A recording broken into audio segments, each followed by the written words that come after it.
Welcome, pod people. I'm so glad you're here today for this one where I answer your questions about anxiety and depression. This is a really big topic. I am so happy to get into it because Ayurveda has a very sophisticated and unique language for talking about mental wellness. You don't want to miss this. It's really going to help you think about and act upon the mental field in ways that are super practical and super helpful. And let's get started right after this. Welcome to Everyday Ayurveda with Kate, a podcast that translates ancient wisdom for modern lives. I'm your host, Kate O'Donnell. I've been living and teaching Ayurveda, India's traditional medicine, for over 25 years, and I've authored 4 best-selling books on bringing Ayurveda practices into our lives. If you're tired of battling digestive issues, hormonal imbalances, menopause symptoms, or are seeking a deeper spiritual connection and purpose, you're in the right place. This podcast is for you, offering practical, accessible advice to help you heal through diet, optimize your daily routines, and enhance your overall well-being. Follow this space for insights on a diet that heals, strategies for better digestion, sleep, hormone health, and direction for finding a deep sense of meaning and purpose. Join me, my pod people, for this empowering journey into self-care and self-discovery. Together, we'll explore how to bring balance and vitality into your everyday life. Let's do this. So you've heard about probably Vata, Pitta, and Kapha, the doshas. According to Ayurveda, and dosha means that which is at fault. So I like to teach about doshas as sort of troublemakers. Anytime there's a disease process going on in the body, Ayurveda would say that one of these doshas is at fault. And if we can sort of put our finger on that, that gives us an avenue in which to affect healing. So what I love about this conversation about anxiety and depression, according to Ayurveda, is that we have a whole new language in which to understand it. And this language is very experiential, like all things Ayurveda. And it's also ancient. So things like anxiety and depression, these are labels we've given to disorders, let's say, that happen in the mind. But I think we also use these words to describe moments or periods of time in our lives. And so while many of us may not have a clinical diagnosis of depression or of anxiety, and some of us do, I think we all know what we mean when we use those words. And we're getting to a place where mental disturbances are more commonplace and less taboo than they have been in previous decades or even centuries. And Ayurveda, being thousands of years old, has this conversation about the mind. And what is said is it is wise to avoid the causes of afflictions of mind. So, and this conversation comes up when we talk even about physical disturbances in the body, that physical disturbances also have a causative factor, which is afflictions of mind. So when we talk about doshas, that which is at fault, right? What is that cause for these mental afflictions? So Ayurveda actually gives us doshas of the mind. And this is a topic which gets a lot less play than the Vata, Pitta, and Kapha doshas of the body. When I realized that in the modern conversation space about Ayurveda, I had to write another book. So in my second book, Ayurveda Cooking for a Calm, Clear Mind, the topic is the doshas of the mind. So when we talk about anxiety and when we talk about depression, those are sort of 2 different ways, let's say, that a mind can start to move. One is very active, excessively stimulated. That would bring us to a place of anxiety over time. The other is a place of slowness and stagnation and maybe a lack of enough movement or enough positive, uplifting movement. That would lead us towards a state of depression. And so there's only two doshas of the mind. The mind itself in its natural state is called sattva, and sattva means sort of clear, calm, and relatively peaceful. But more importantly, sattva means a mind that is able to perceive reality in truth, to see things as they are. So that would be like, I look outside, I'm looking at the weather today. Is it rainy or is it sunny? And just, it's rainy. I am undisturbed by that truth.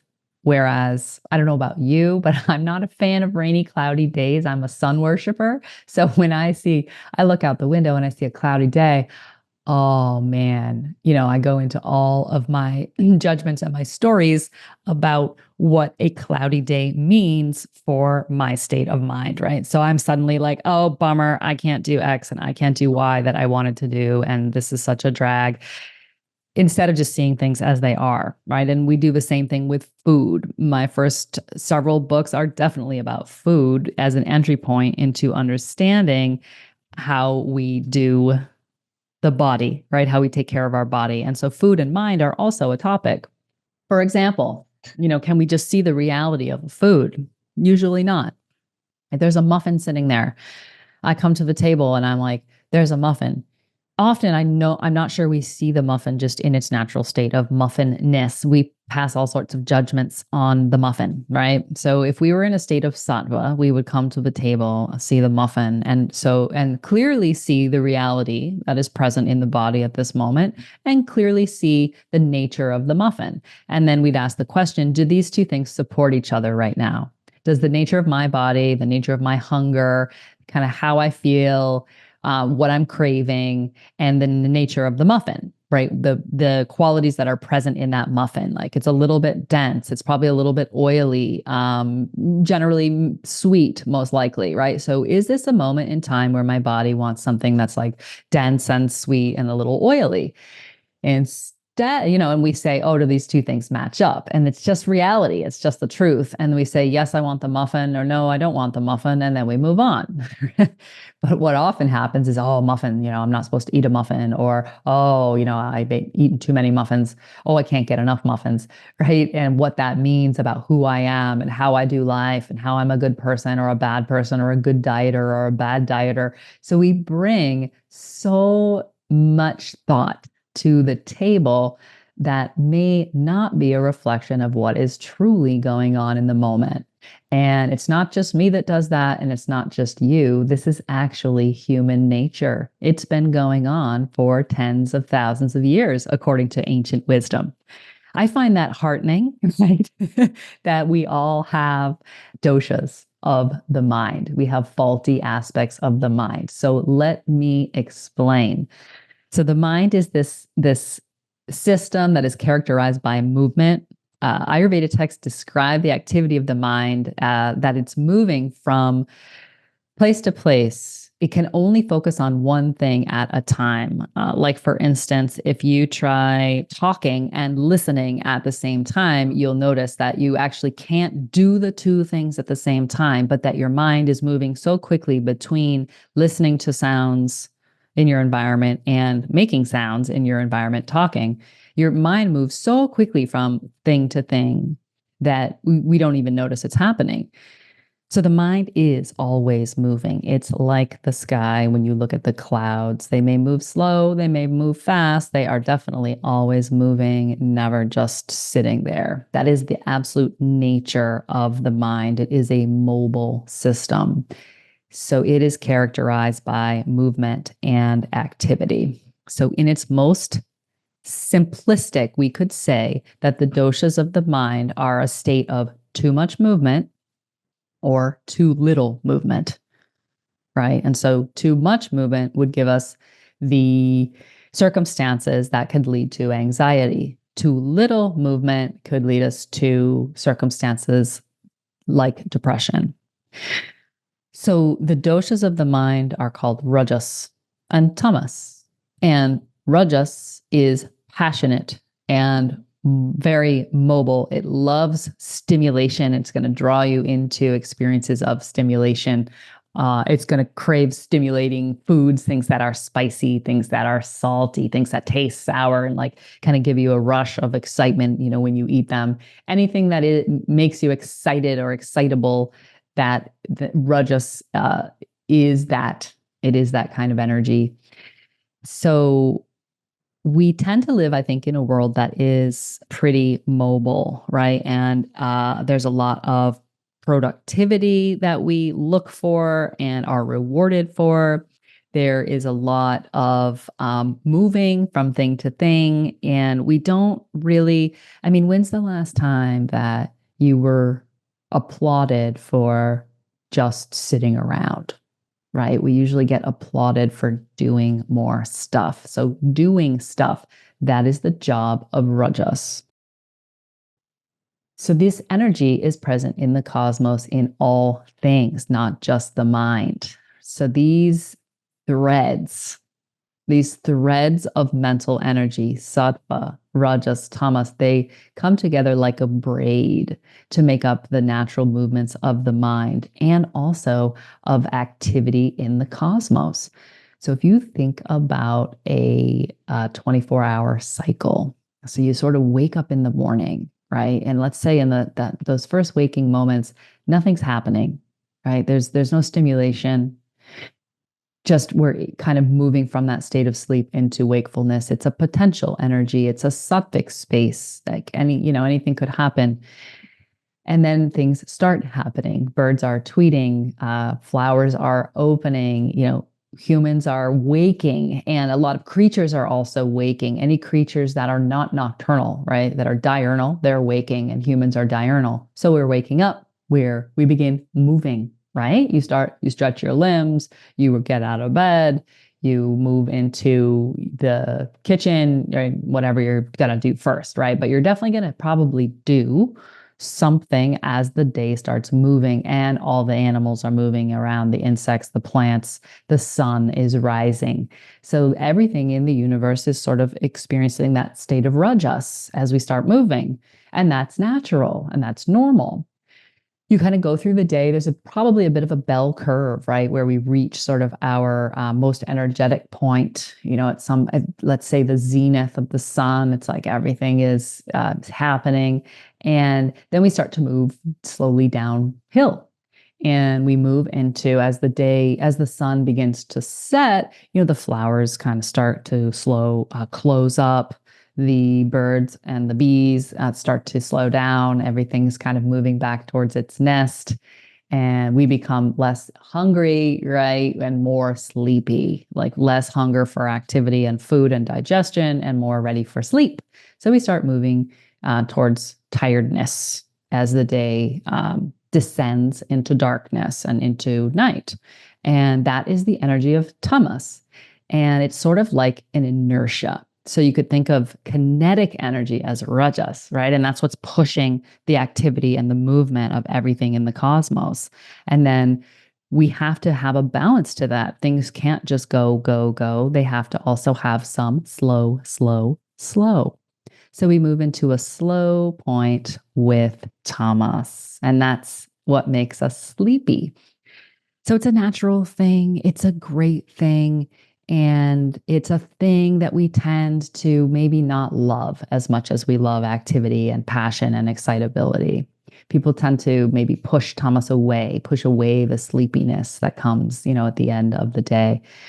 That's going to land you in a sleep problem if you keep doing that, right, for too long. But you see how the sun comes up and the sun goes down. And so rajas rises, and then it begins to fall, and tamas rises, and then we're sleeping. So there's this natural movement of these energies in the cosmos that basically are potential energy, kinetic energy, and inertia. Inertia is that which causes a slowing and a stopping of movement.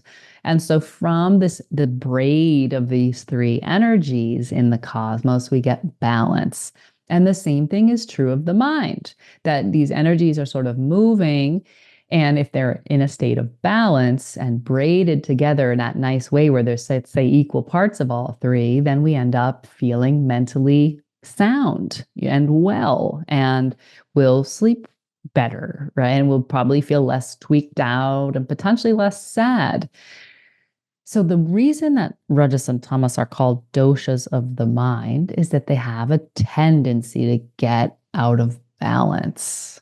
So while, as you can see from our example of a 24-hour cycle, the natural movements of these energies are a great and necessary thing.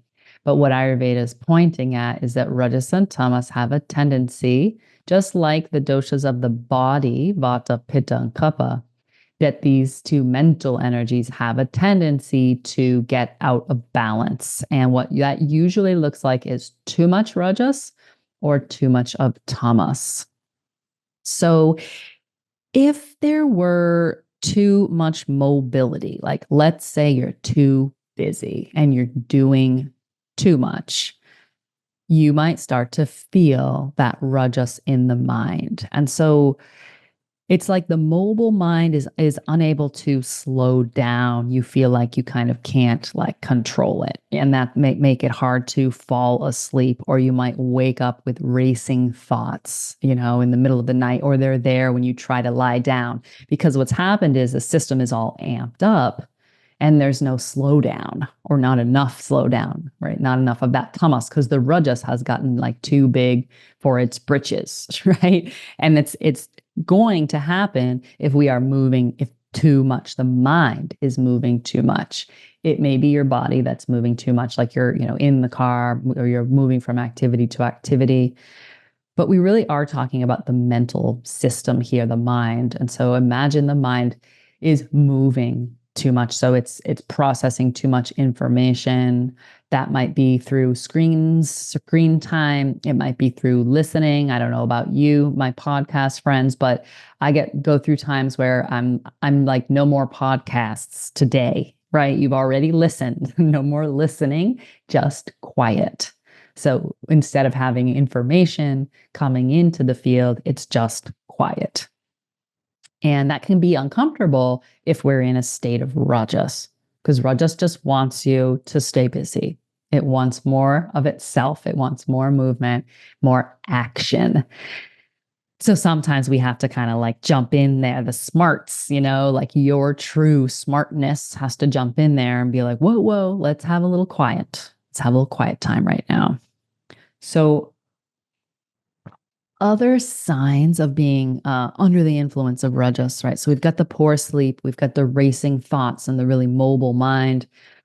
Also irritability. So you might notice there's a little kind of hot-headed or quickness to react. So it's that quickness that happens with rajas where things aren't moving very slow, right? So rather than somebody says something and you think, would this be a wise answer? You just blurt it out, right? And so that kind of reactionary nature comes more and more as rajas is in the increase in the mind. You'll notice a loss of concentration, like the mind darting from thing to thing, and difficult to pay attention to one thing at a time. A lot of us cultivate an imbalance like that by multitasking, for example. You might notice an inability to sit still, so that while the mind is moving, it is going to create energy also in the body. So where it's like, you start tapping on things, or the leg is bouncing.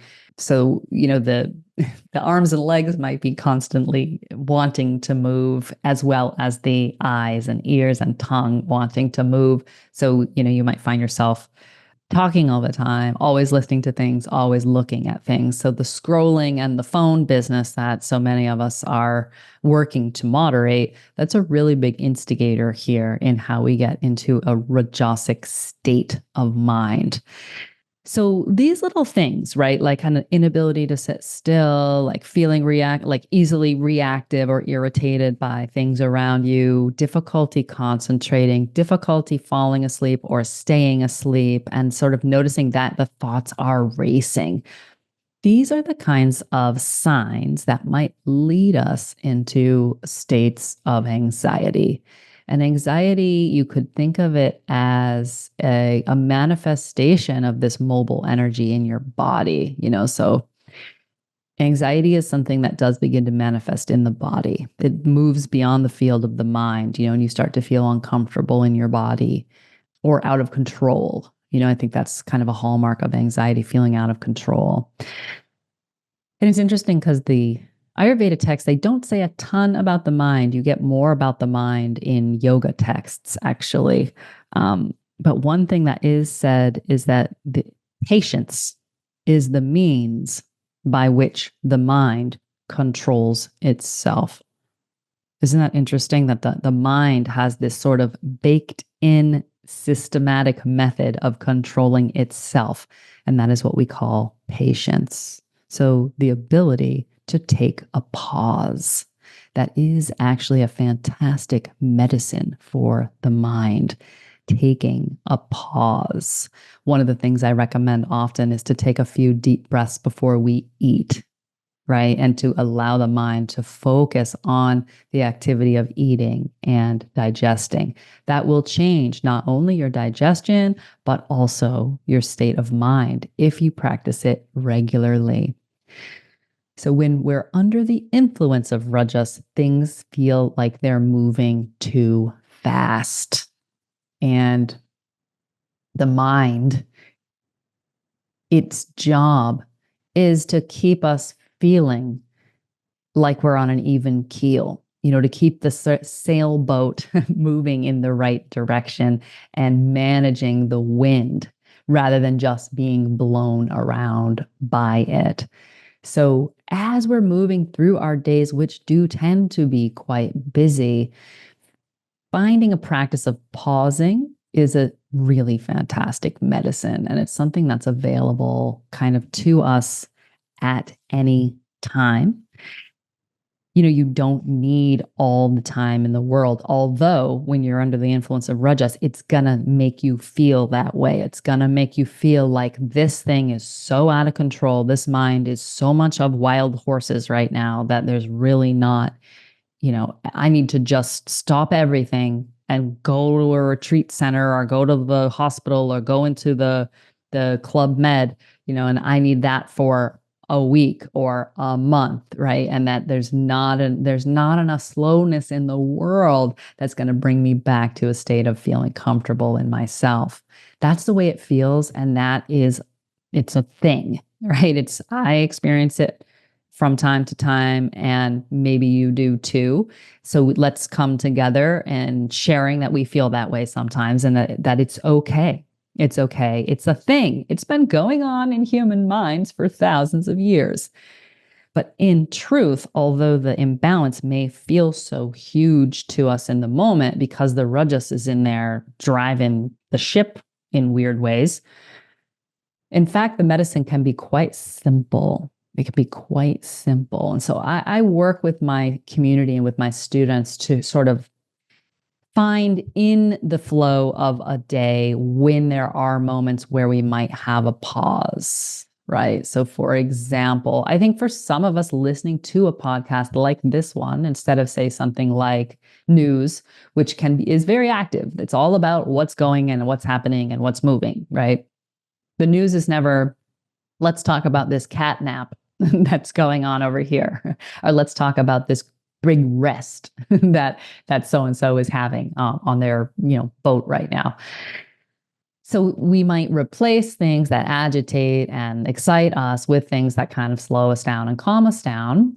And we might also just find those moments to take a breath. I think breathing is a fantastic way to sort of bring the mind back into the body, by putting the mind on the breath and just really breathing and feeling the breath. Or if that is uncomfortable, counting the breath. Just kind of count 5 breaths, inhale, exhale 1, inhale, exhale 2. That's a really great practice and something that works. It really works to kind of create space in the mind when it is becoming excessively mobile, which happens. It happens, right? So let's talk now about the counterpart to rajas, and that is tamas, right? So tamas is the inertia. It's kind of slow, dull. It could feel like a brain fog. It could feel like procrastination, actually, where you can't get going, right? Where you can't get moving. That kind of thing can happen, with watching TV. You get kind of caught in just lying there. And it's TV is a funny one because the body is lethargic, but the mind is stimulated. I think it's a very dangerous combination of qualities that happens when we watch too much TV. Because the mind forgets about the body. The mind is like moving into this other dimension altogether. And the body, when the body isn't moved enough, when the body is kind of stagnant, you may start to see these qualities come into the mind of slowness and stagnation and feeling lethargic. So it could be that you feel like you're bored, or you could feel exhausted, just like, oh, like the idea of doing anything is actually overwhelming, or all that you desire to do are things that are kind of like slow, and heavy, or like not good for you even. So tamas, like Rajas wants you to stay excited. Tamas wants you to stay kind of slow and maybe even low. When we're under the influence of tamas, we are going to start to feel low and sad. And that's why I am talking about these signs of tamas as something that can lead to states of depression. So we've got lethargy and procrastination, definitely a feeling of brain fog, so a difficulty engaging. So while we did talk about a difficulty focusing the mind on one thing, the feeling when tamas is there is that it's like you're trying to pierce through a fog. Sometimes you're reading and it's like you have to read the same paragraph over and over. It's not because you're thinking about something else, it's because you just kind of can't show up and there, right, and focus on the thing. So it's like you really have a fog sort of over the mind. And instead of the mind being racing and the thoughts being racing, they're going to be kind of slower, a little more like Eeyore, right? You might feel difficulty making decisions. And so people do get into states of tamas sometimes when there's a lot of decision making. We call it decision fatigue now, which is kind of a great, I like that name for the situation where you're questioning yourself, or you're hemming and hawing, right? You're thinking, you sort of get paralyzed, by the decision, unable to act, unable to move. Whereas in the state of rajas, you won't even stop enough to not to think about it, right? You'll be rash. So tamas is more frozen or paralyzed in the decision-making process, or keeps kind of like going from one to the other, and can't kind of commit, right, to a decision. Another thing we'll see with tamas is resistance to change. You kind of want to dig your heels in, or you want things to stay the way they are, or you feel like a stick in the mud. Stick in the mud is a great expression to explain how we feel when we're under the influence of tamas. So you're not, you don't feel like socializing.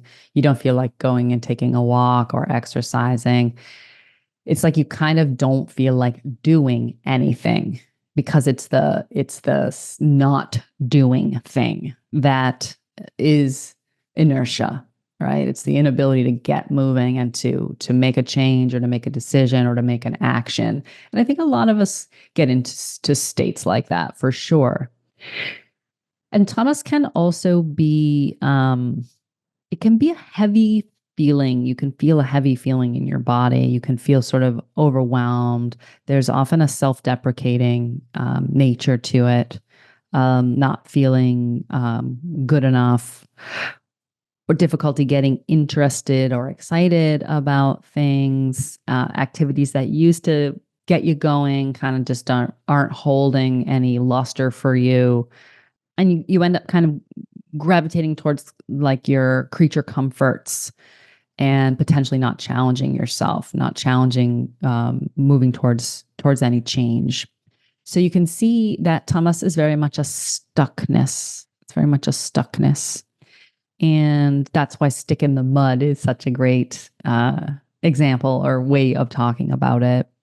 And we can definitely get into states like this in different and interesting ways. So I think one of the ways we get into this state is by not moving enough, physically not moving enough.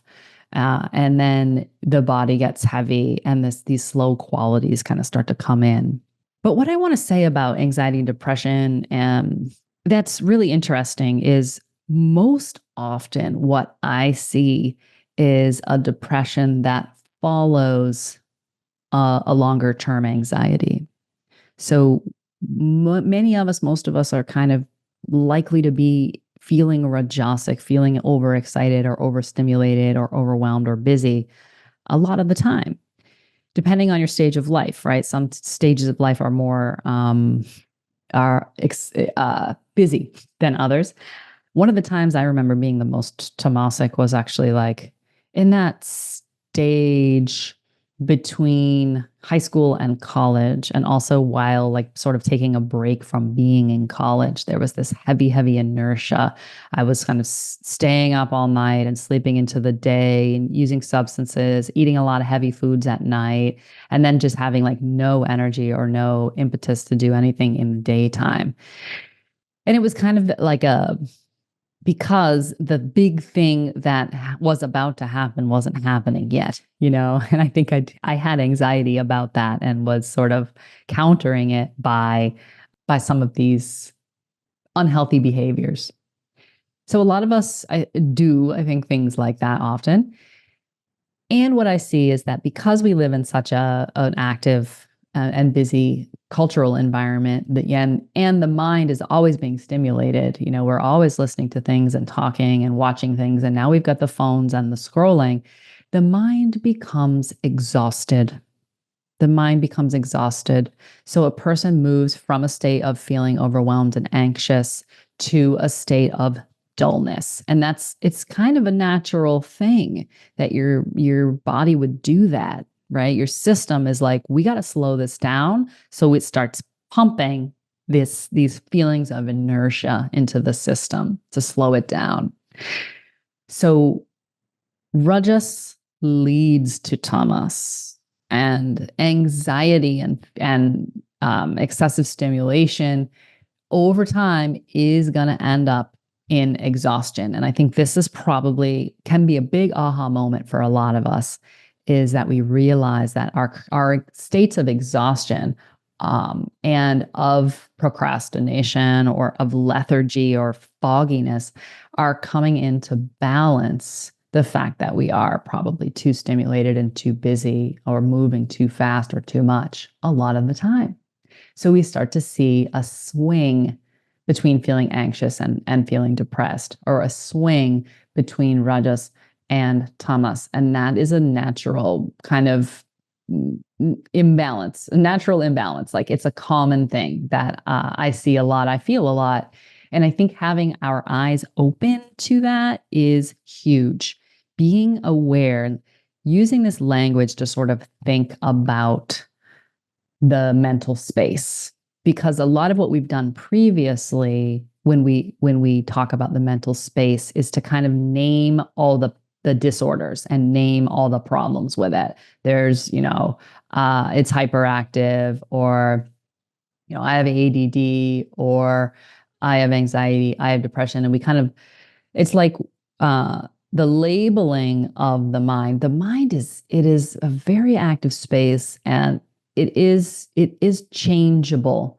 The mind gets into grooves, kind of like if you drive a car through the mud, and then you want to like back it up and turn the wheels and go forward again in a new track. It's the same idea with creating change in the mind. One of the best ways to move from tamas is to move. It's to get up and move the body. Just get it moving. I think anybody who has felt lethargic and then did some movement probably felt better after, right? And so just getting some movement going. Another thing that can work, especially because tamas can lead us into states of darkness and even sadness, is to find uplifting things. It might be like puppies. I know a lot of people who enjoy an Instagram feed of cute baby animals. And that's like kind of a smart thing actually to have coming into that space, you know? So when it's like a self-soothing that people are going for the animals, the cute baby animals. So things like playing and kids and cute baby animals definitely can pierce the tamas, as will physical movement, as will anything kind of positive and anything natural. See, the thing about the mind is that, let me leave you with this. The thing about the mind is that when we get kind of wrapped up in it, all our attention gets wrapped up in the mind. What's going on in the mind then becomes the true reality. We begin to believe that the truth of reality is what the mind is telling us. It's not true. A lot of the time, if the mind is under the influence of rajas or of tamas, it's probably not true. There's probably some delusion going on, right? With the nature of the thoughts. You know, thoughts tell us all these crazy things about ourselves a lot of the time. So nature is the medicine here, and nature is the medicine for imbalances of mind of any sort. And so that's why animals are so fantastic, because they're sort of in their natural state, more so than humans, let's say. Babies and kids, right? They're definitely close to their natural state, and nature itself, trees, clouds, plants, grass, working with gardens or plants is a fantastic medicine, because nature doesn't make up stories, and nature doesn't kind of tell us things that aren't true about ourselves and about our lives and the people around us. Nature just kind of is doing its thing. That's actually the nature of the mind. According to Ayurveda, that is actually the nature of the mind. Unfortunately, there's some doshas moving around, right? Some tricksters or troublemakers in there that cause some difficulty or some delusions or some difficulty in us sort of knowing ourselves just as we are in nature. And we are as true as trees. We are as true as squirrels and baby cute animals, right? And a lot of the time, I'm not sure if we were to have a listen in to what's going on upstairs, that's what we would hear, right? We're probably hearing a lot of other stories and threads and thoughts and doubts going in the mind. And it's the mind's job to do all those things. It has a tendency, it has a pathology, the mind does, to take over that which is natural and kind of impose its stories on reality. Heavy topic, a little bit of a heavy topic, right?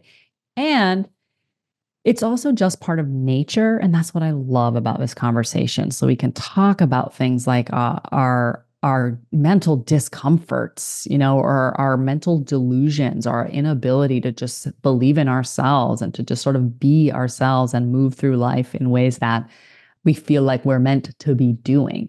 There's all this hubbub going on that is not that. And that's been going on for thousands of years.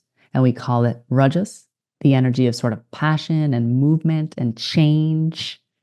And we call it tamas, the energy of slow and of sleeping and resting and of also procrastinating, right? So take heart that these energies are at work in the cosmos and in us. And there's so much available for us to do. So today we talked about the pause as a fantastic way to slow the racing mind. And we talked about movement as a way to bust through the fog of slowness or tamas. And we also talked about nature and putting the attention of the mind on things that are natural, like trees and squirrels and pets and babies. Also food. I also like to just eat something of nature, like a peach, and just really be present, just put my senses and my attention on the peach. I find that a really great way to take a pause through a day. You have to eat anyway, so might as well pay attention to the food and reflect on the fact that this food is born of nature. right? And it's not lying to us. It's true. It's food. We hope so anyway. The more natural the food is, the more it's going to cultivate a natural state of mind. And the more unnatural, or let's say denatured, a food is, the more it is likely to cause the more imbalance or feed more imbalances in body as well as mind. So it's a huge topic. We're going to go for part 2 next time, and we're really going to hone in on what we can do, more about what we can do now that we have this language fleshed out between us. Thank you so much for being here today, and I'll see you next time on the pod.